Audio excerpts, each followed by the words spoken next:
አመሰግናለሁ። ሰላም እንዴት ናቸው እግዚአብሔር ቤተሰቦች? በጣም ነው የምታምሩት። እንኳን ለዚህ ቀን በሰላም አደረሰን። እስኪ እግዚአብሔርን እልል ብላችሁ አመስግኑ። ከኔ ጋር እንግዲህ መግቢያውን አቀርብላችኋለሁ። አብራችሁን ቆዩ። አነባበቤን መገመት አይቻልም። እሺ፣ ህልም ምንድን ነው? ህልም ቅዠት፣ ራዕይ፣ መገለጥ፣ ተሰጥኦ፣ አርምሞ፣ የነቢያት ቃል፣ ሰመመን፣ እንቅልፍ ምንድን ናቸው? የህልም ዓለም። ህልም ማለት ፈጣሪና ጠባቂ መልአካችን እኛን የሚመክሩበት የውስጥ መስመራችን ነው። ያ መስመር በጥበብና በማስተዋል በጸሎትና በእውቀት በመገለጥም ጭምር እንድንመረምረው ከቤተሰቦቻችን ከሃይማኖት አባቶቻችን ጋር ሆነን ህልማችንን እንድንፈታበት የታዘዝንበት ድልድይ ነው። የሚገርመው ነገር ህልም የምናልመው ሳንፈልግ መሆኑ በራሱ የፈጣሪ ወይም የጠባቂ መላእክት ወይም የጠላት መላእክት መሆኑን ማስተዋል ግድ ይለናል። እንዲያውም በተረታችን ህልም ተፈርቶ ሳይተኛ አይታደርም አይደለም የሚባለው። ስለዚህ ተረትና ባህል ከሃይማኖት ጋር ሲጨመርበት አንድ የሆነ የማናውቀው ሌላ ዓለም እንደምንኖር የታወቀ ነው ያስብላል። እሱም የህልም ዓለም የምንለው ሌላ ማንነታችን ነው። የህልም ዓለም አስደናቂ ነው። አንድ አይነት አይደለም፣ ሚስጥራዊና ፍቺው የሚያሻው ነገር ነው። ለዚህ ነው ህልም ፍቺ ያስፈለገው። ህልም የእግዚአብሔር መንገድ ነው የሚባለው ወደ ሰዎች በፍቅርም በቁጣም በማንኛውም አይነት የመልእክት መስመር የሚመጣው ከመሞታችን በፊት እንድንጸጸትና ንስሐ እንድንገባና እንዲያስደነግጠን ነው።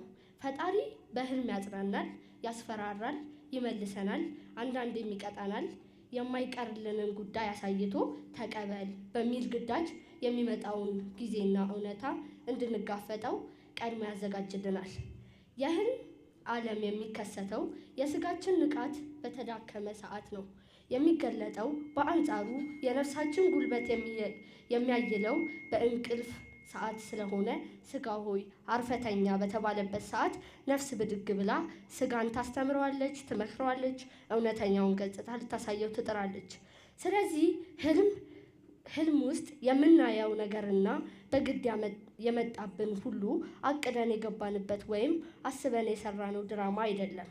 እንዲያውም በተቃራኒው በአንጻሩ የመላእክት የነፍስ ምርጥ እውነተኛ የመገሰጫ ድራማና የማንቂያ ደውል ነው።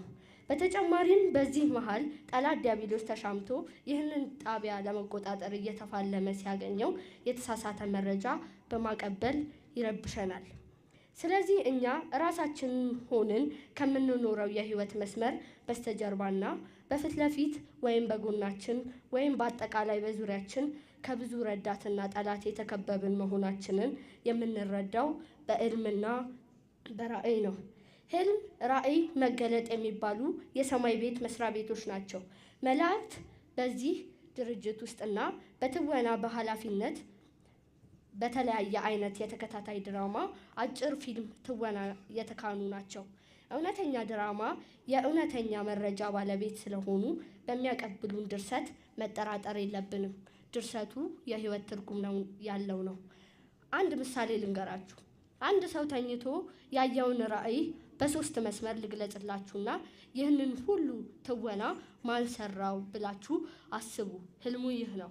አንድ ሰው መምህር ከመሆኑ በፊት በጣም ብዙ ህዝብ እየተከተለው ተራራ ሲወጣ ነጭ ባንዲራ ይዞ ከፊት እየቀደመ በሩጫ በድካም ያንን የፈጠጠ ተራራ ሲወጣ ኑ ተከተሉኝ፣ አይዟችሁ ደርሳችኋል ሲላየ። የዚህ ህልም ድራማ ማን ሰራው? መምህሩ በእውን ህይወቱ እንደዛ አላደረገም።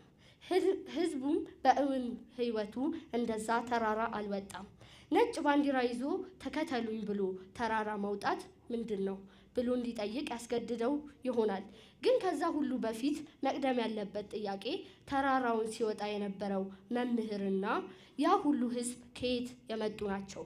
የድርሰቱ ትርጉም በዛ መልክ እንዲቀናጅ ያደረገው ማን ነው ብለን መጠየቅ የግድ ይለናል። እንደዚህ በእኛ ህይወት ውስጥ ጣልቃ ገብቶ ለማስተማርና ለማስረዳት የሚጥር ኃይል አለ ማለት ነው። ከሃይማኖታችን ባሻገር ከመጽሐፍቶቻችን ጎን ለጎን ከትምህርት ቤታችንና ከቤተሰባችን ቀጥሎ በባህል ሊያስረዳን የሚታገልልን ጀግና ፍቅር የሆነ ኃይል ያ ፈጣሪያችን ነው ብንል ድርሻውን ማንም አይጋራበትም።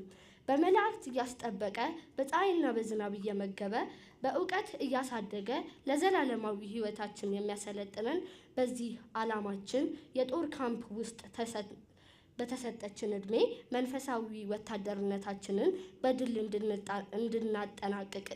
እንድናጠናቅቅ እየታገልን በሀብትና በድህነታችን ውስጥ እያፈራረቀ ማግኘትና ማጣት እንደ መማሪያ እያደረገ ለሽልማትም ለቅጣትም የሚሆን ገንዘብና ጸጋ እየሰጠን ይኸው እስካሁን አለን። ለወደፊቱም ዓለም እስክትጠፋ የህልም ዓለም የህይወት መስታወቱን አያቋርጥም። በአጠቃላይ ተጨማሪ ማብራሪያ ከታች ስላለ ይመልከቱ ይላል። ስላዳመጣችሁኝ አመሰግናለሁ።